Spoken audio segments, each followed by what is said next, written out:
Yo creo que la cosa más difícil que hay en el mundo es hacer una revolución. Hacer una revolución que significa intentar transformar las cosas, transformar las relaciones de propiedad, transformar la mentalidad, la cultura, es una de las cosas más difíciles que hay. Por tanto, es imposible que se pueda hacer una revolución sin cometer errores, y sin cometer errores grandes, muchas veces. Por más que se disponga de un buen liderazgo, de dirección colectiva, de montones de cosas, algunas de las cuales, por cierto, no funcionan aquí. Es imposible hacer una revolución sin cometer errores.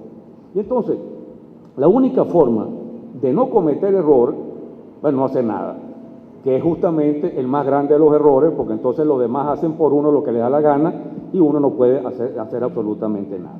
Es indispensable entonces la crítica. Y ayer aquí, en la reunión en que estuvimos desde la mañana hasta la noche, aquí se rompió con una actitud, yo puedo llamarla perversa de alguna manera, que es la negación de la crítica, la no existencia de espacios para la crítica. Yo, de lo que conozco y en lo que participo, mis programas de radio son programas para respaldar este proceso, porque este proceso, esta revolución es lo más parecido a las cosas por las que yo he luchado toda mi vida desde que era un chamo en un liceo, y lo respaldo y sé que si este proceso fracasa, uno de los que va a salir fusilado soy yo, o sea, no me queda la menor duda de eso. Evidentemente, mi programa en la radio es un programa donde yo respaldo este proceso y hago crítica. Y lamentablemente es uno de los pocos programas donde se puede hacer crítica. Y otro espacio donde se hace crítica es el Foro Itinerante de Participación Popular de Hindo Anderi, donde yo he participado con mucha frecuencia, donde se respalda este proceso a fondo, pero también se hacen críticas. De tal manera que ayer se rompió de alguna manera con un espacio inexistente para la crítica, y este Centro Internacional Miranda, por razón por la cual lo felicito de nuevo, fue un espacio donde gente que está aquí, que respalda este proceso, que se la juega por este proceso, dejó claro, no vamos a discutir sobre los logros del proceso, que los conocemos perfectamente, sino sobre los errores, las fallas y los problemas que amenazan este proceso y las ideas que podemos tener, estemos equivocados o no, para intentar mejorar esa situación, superar esas cosas. Aquí se ha generado no solo la ausencia de espacio para la crítica, sino una actitud absolutamente peligrosa y negativa, que es, como se dispone del liderazgo el presidente Chávez, además de ser un líder brillante que está presente, pendiente de montones de cosas y que acierta la mayor parte de las veces, entonces aquí la mayor parte de los dirigentes no hacen otra cosa que repetir lo que dijo el presidente. Y eso es una actitud absolutamente equivocada. Yo cito dos ejemplos de eso. Uno, cuando capturó aquí, la inteligencia colombiana capturó a Rodrigo Granda, aquí en Caracas, el presidente Chávez no estaba en China. Y quienes estaban aquí asumieron, se tragaron completamente la explicación que dio la inteligencia colombiana, incluso de que Rodrigo Granda había sido capturado en Cúcuta. Y llegó Chávez y puso orden. Y explicó que esto era un problema de soberanía y obligó a Uribe a venir aquí a tener que ofrecerle excusa al gobierno venezolano por haber violado la soberanía de Venezuela.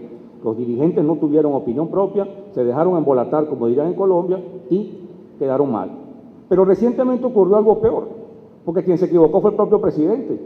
Aquí se aprobó una ley de seguridad el año pasado, que no es que sea equivocada la ley, lo que pasa es que la ley estuvo muy mal hecha y hubiera un bodrio. El presidente Chávez firmó la ley y salieron los dirigentes del partido aquí a decir que esa ley era una nota.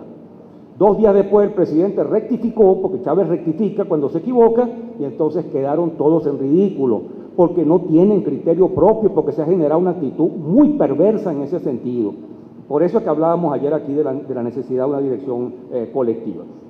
Ahora, el otro problema de la perversión con la crítica es que generalmente se dice los mismos argumentos de siempre. Yo que he militado desde que era un chamo en partidos donde se practicaba crítica y autocrítica, una de las cosas era, bueno, este no es el momento, nunca es el momento.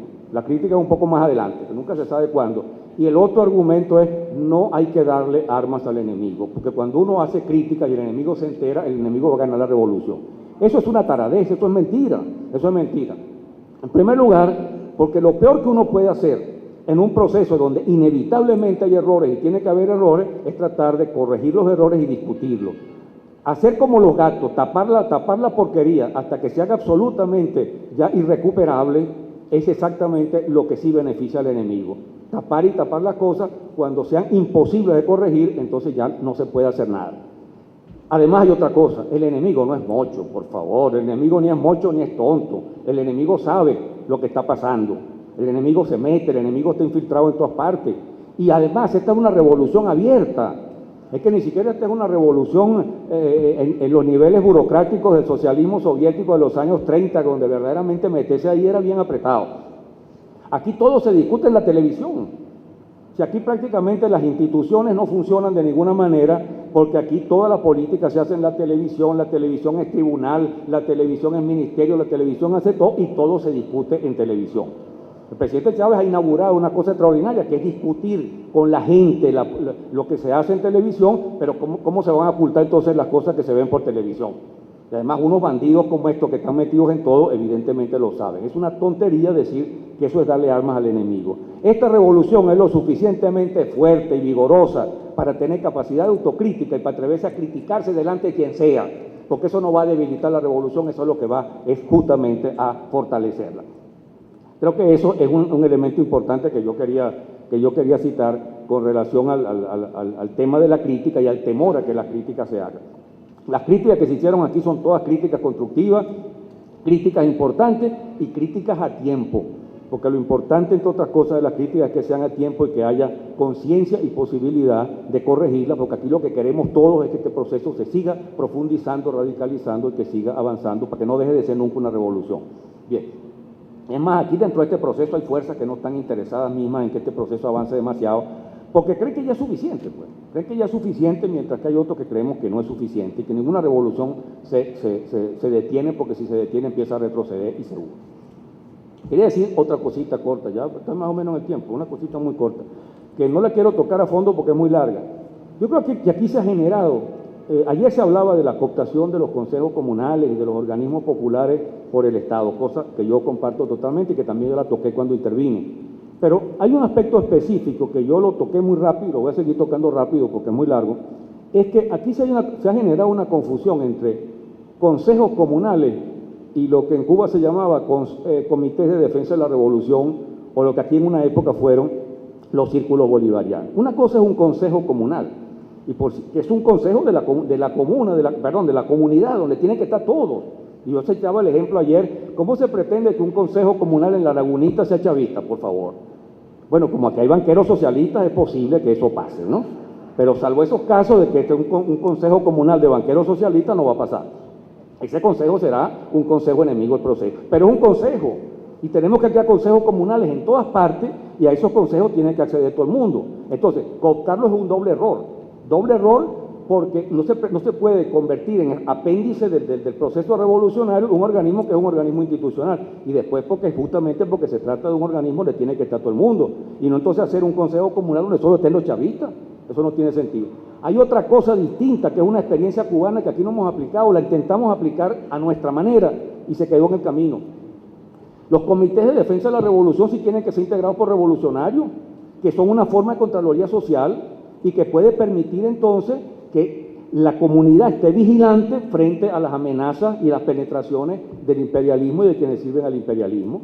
Aquí se crearon los círculos bolivarianos y los círculos bolivarianos se desintegraron. No fue el enemigo el que lo destruyó, sino el desinterés que desde aquí adentro se tuvo para que esos círculos bolivarianos no marcharan. Entonces hay una confusión allí que debía aclararse en algún momento, y nosotros tendríamos que crear en algún momento, un poco tarde ya, pero unos organismos que fueran organismos de defensa del proceso revolucionario, en los cuales estaría mucha gente que está en los consejos comunales, pero que serían distintos a los consejos comunales. Gobierno Bolivariano.